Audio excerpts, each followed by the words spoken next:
this movie is Mama approved. I watched it with her, and it's one of her favorites of the entire year.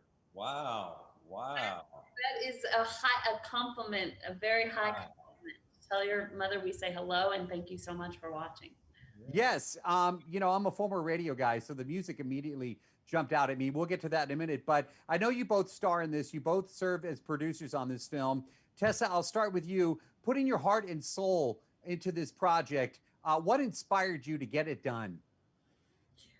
You know, so many things. I'd always wanted to make a love story. I'd wanted to make a period film, and getting to make both those things that centered two Black leads, I think felt really, you know, rare and important, and it certainly wasn't easy to do, which is why I thought it was all the more important to do. And then, you know, speaking of moms, I was really excited to make something that was certified mom approved. And I have gotten so many text messages from my friends, their mothers, saying that they're excited to see the film. So I feel like I've been doing something right.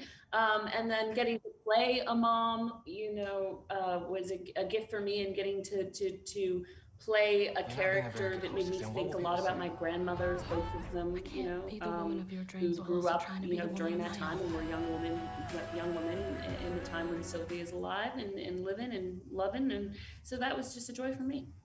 Nnamdi, my question for you is, what makes this more than just a love story?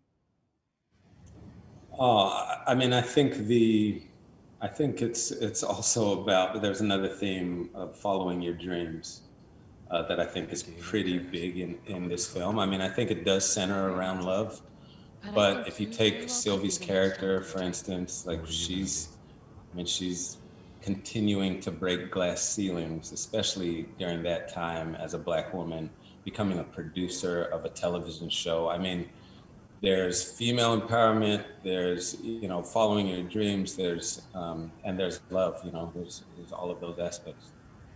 And Tessa, to your compliments, I'll compliment you a bit more. I'm around a lot of producers, and you nailed that role. I was like, man, she reminds me of some of the producers that I work with. So you did a great job in that. The story does take place in 1957. And I want to know how you prepared for this, Tessa. How did you prep to get into that mindset?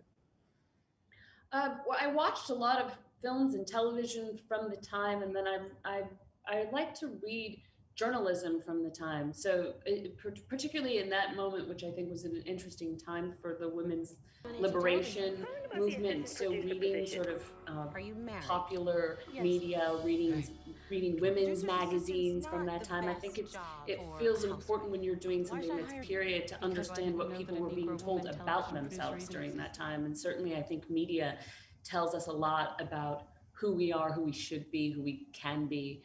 So I did a lot of that.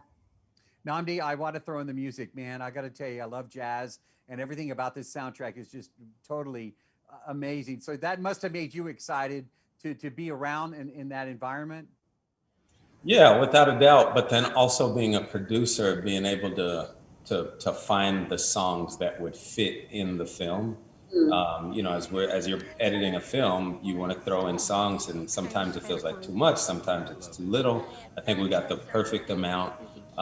Some songs are way too expensive. We had some others in that you would recognize, but I think what we came away with was really special. I think any time that you can have Sam Cooke and Nancy Wilson all over your film, you've done something right. Amen to that. Kudos to you both. Mama, she's downstairs. She's hearing the interview, and she says, hello. Great work, everybody. Thank you. Hey, Mom. So much. Hi, Mom. Thanks. Take care. Thanks, everybody. I just wanted you to be happy. Even if I couldn't be a part of your life. Pleasant experiences ahead. Don't pass it by.